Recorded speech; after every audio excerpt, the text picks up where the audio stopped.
All right, so we're going to be working again with our survival ferro rod with a fat wood handle. Today we're going to be getting a little extra. So this is an optional addition here, and what we're going to be doing is adding a compass to the ferro rod. Now you may be asking, why the heck would we add a compass to a ferro rod handle that is intended to be used as tinder in a survival situation? Well, in short, I was comparing my Leatherman Sheath survival kit to other survival kits out there, and one of the big things I was missing was a small compass. And I didn't really have a great place to put it in the kit, so I decided instead to do some research on small, good compasses, and I'll link below in the description to where you can get this one. I decided instead to put it in the top. You know, my thinking being, if you ever do use this as tinder in a survival scenario, even a regular use scenario, you would eventually just take the compass out and put it somewhere else. You know, obviously, if you've got the saw in your Leatherman, if you really want to use this whole thing, you can saw it out. You can just shave down around it. Kind of annoying, kind of extra. I get it, but I wanted to add this to the box, and I thought it looked kind of cool. The other thing I like here about this is that when you have it in the Leatherman Sheath kit, this is facing up. So all you got to do is look down, and you can see the compass. Now that's a little more idealized than you might think, because these small compasses are a little finicky. If you don't hold it perfectly flat, it gets kind of weird. And so if you got it in your belt kit and it's off to the side a little bit or whatever, it might not work quite that well. But the ideal, of course, would be that you would be able to just look down and see it. So if everything's lined up perfectly, that'd be the case. You could also potentially take this and sort of stab it into the ground and then put your map next to it. So it's not terribly inconvenient to use, although, you know, it might not be the best thing ever.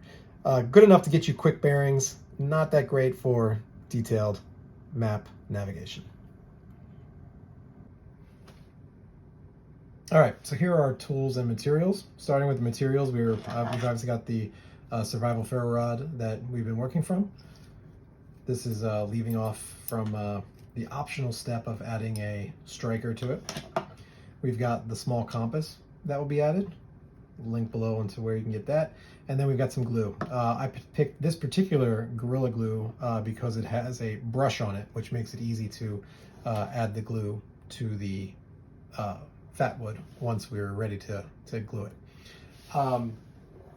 This is probably the most important part, this drill bit. This is a brad point drill bit, and all that means is that it's going to result in a flat surface to input something into the hole. So in this case, you'll see once that drill bit is done, it'll be along the surface of it'll be flat along the surface where you can simply set down the compass. And then, of course, we've got the drill, and then we've got the Leatherman signal. We're going to be using both the awl and the pliers again.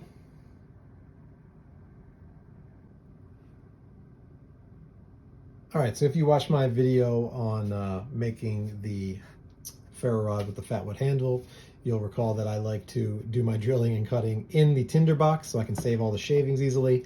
You know, obviously, if you've got a wood shop, this might seem a little primitive to you, but I'm going to roll with it.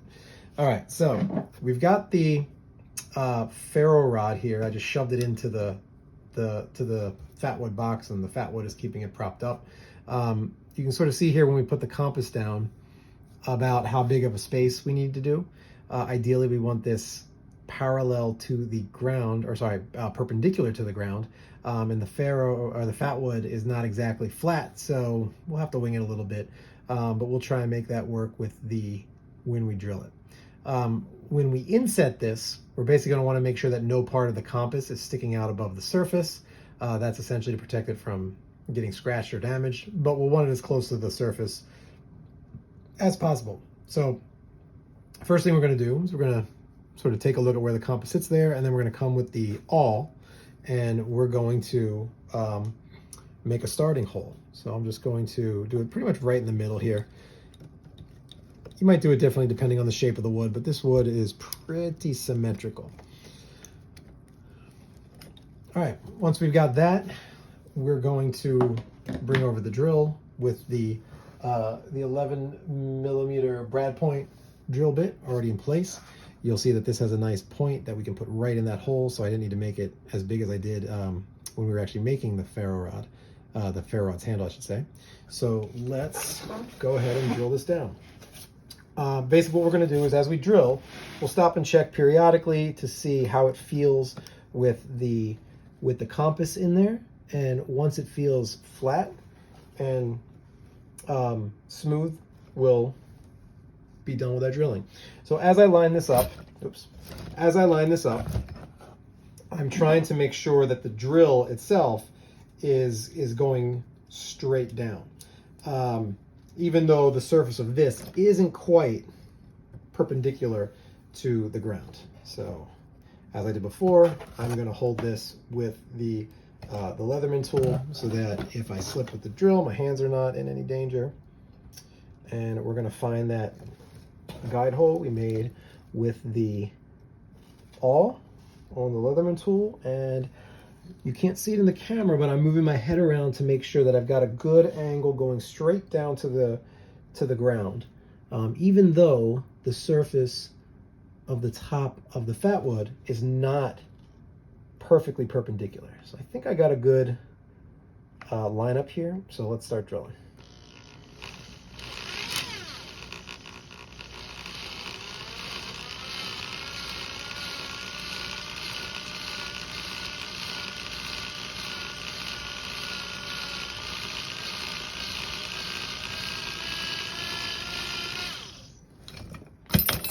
All right, so like I said, we'll stop periodically. I mean, I can look at that and I can tell that's obviously not deep enough. Also, I can see that I'm going in on a bad angle, so I'm gonna have to correct that moving ahead. So let's get this shoved back in there.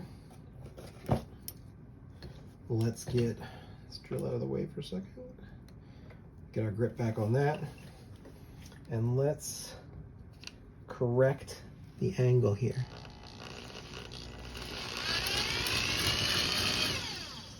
All right, yeah, I think I got that pretty flat now. So now I'm just going to continue going straight down a little farther before we test with the compass. So let's go. Still didn't take enough out of there, clearly. I can eyeball it and see that we're not there yet. Get that relined up.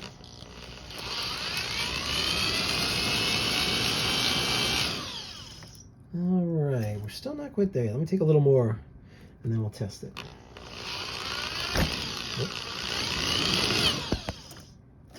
All right.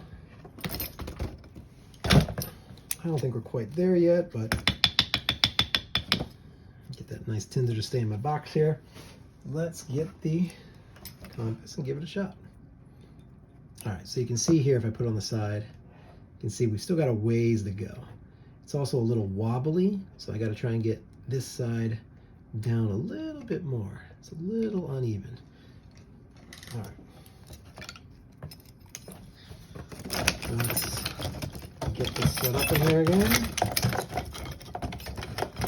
I'm just throwing some sticks around the side.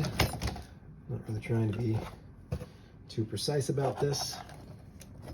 All right, we have our Leatherman.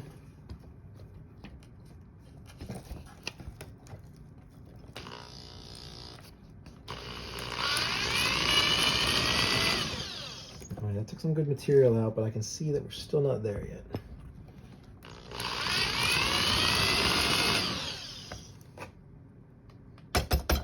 All right, it's probably worth another test.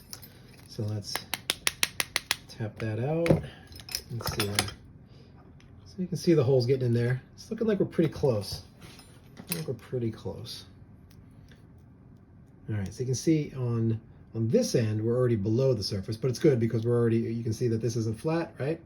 And yet we've got the compass pretty flat. So I think I'm gonna go down a little more just to get that lip under there. You can see it's popping up a little bit. I know it might be a little hard to see. It's popping up just a little bit. So let's just go down another smidge. Just a smidge. All right. Get that set here.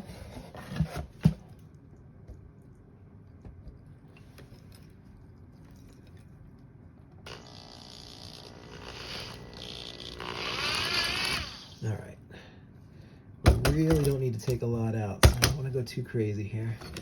That might be it. All right, I'm gonna tap that lovely tinder out into my tinder box here. Let's see. Still some more to get out. Pretty good. I'm not feeling the lip popping up when I rub across it. It's not perfectly flat. You see I can make it wobble a bit, but that's okay. When we put the glue in there, we'll try and adjust it flat. And then once the glue's got it, even if you don't press it or push it down, it'll stay right where it is. You just let it dry and that's it. So let's move on to gluing. All right, so the gluing step is real straightforward. You'll see we've got our hole here, cleaned it out a little bit more, blown some air in there to try and get it nice and clean.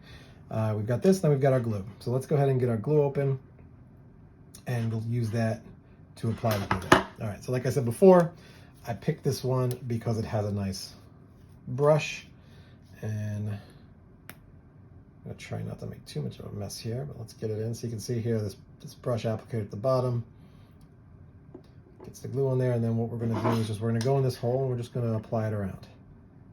I wanna make sure we get it off on the side, and to get it on the bottom with this brush, you really sort of gotta press it down. I'm trying not to get too much on the top, but sometimes it gets there.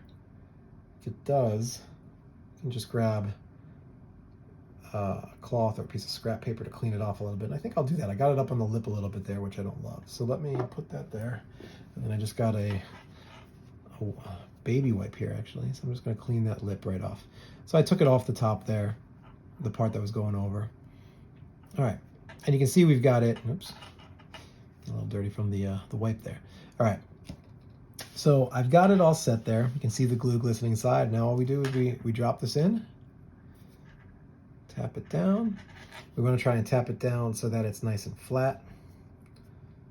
And that's looking like that. When I pressed down, I felt a little stickiness on one of the sides, but I think we're okay. I don't see it getting on the glass, which is probably the most annoying. I don't really see it on the edge there. Could be cleaner, but again, this is a survival tool. And the compass is a little extra to begin with, so we're all right. So that's it. You'll let that dry, and it'll point you to north. And that is actually pointing to the north. So there you go. Now you have a little compass on your survival ferro rod with a fat wood handle.